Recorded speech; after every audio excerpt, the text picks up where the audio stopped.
I'm excited to talk to you because you have some beautiful music out here with Noel. I'm curious how the two of you came to collaborate on Gusto Eso. So it was a long process, but Noel and I knew each other from quarantine times, maybe a little bit before.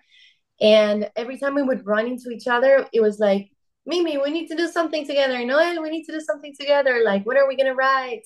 And we've always been a fan of each other. And when I wrote the song with my co-writers, I took it back home and I thought, like, whoa, this is the song. This is the opportunity. I just have to send it and see what happens. And I sent it and he loved it. So I'm excited. I'm happy. I know you co-wrote Gracias Eso with Salome, Orlando, and Pedro, but what is your songwriting process? Do you need to have music before you can craft a lyric, or is it not the same way every time? It's very different every time. I feel like in this particular occasion, I had a lot to say because I was going through a breakup. So I just had a lot to get off my chest, a lot to express. Uh, but I tend to write a lot by myself, and sometimes I write with other people I really admire. Um, I think a lot has to do with journaling, understanding yourself.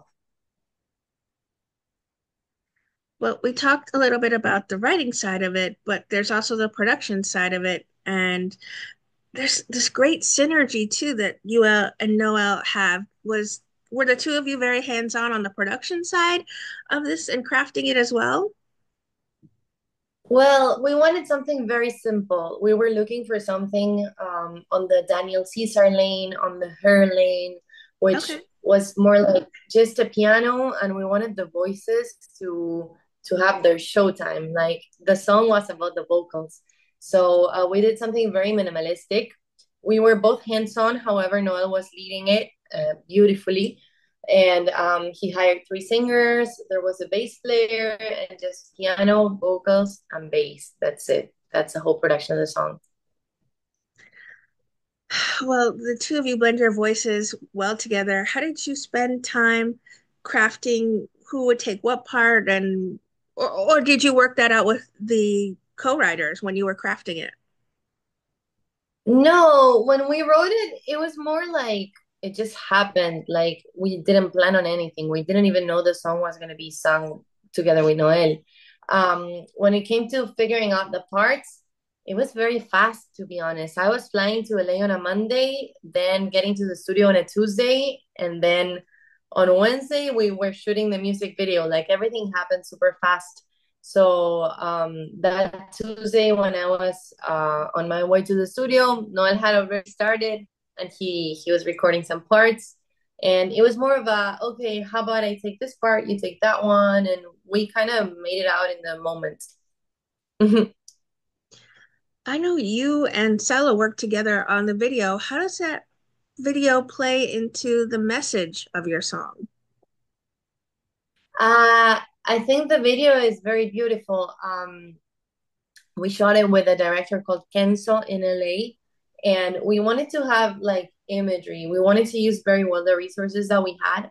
So we hired two dancers that are incredible, that they open up the whole scene. And on my side, I had a garden and I was watering it.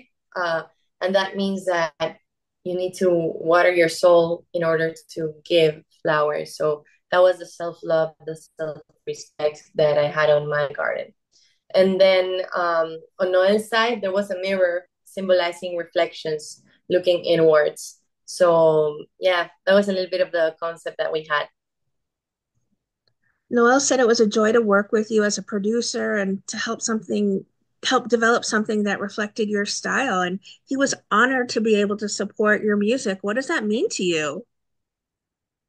Honestly, it's a dream come true. Like it really symbolizes growth in my career, especially by somebody as incredible as Noah.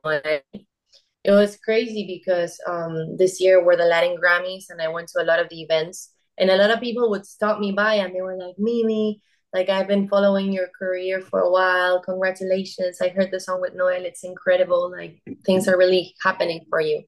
And it was a milestone. It was like hitting the next level. So it was honestly, I'm grateful. I'm very, very grateful. Gracias Eso is the fourth single from your new album, Del Amor Nadie Sale Ileso. Lesson. What is the theme that you explore on this album?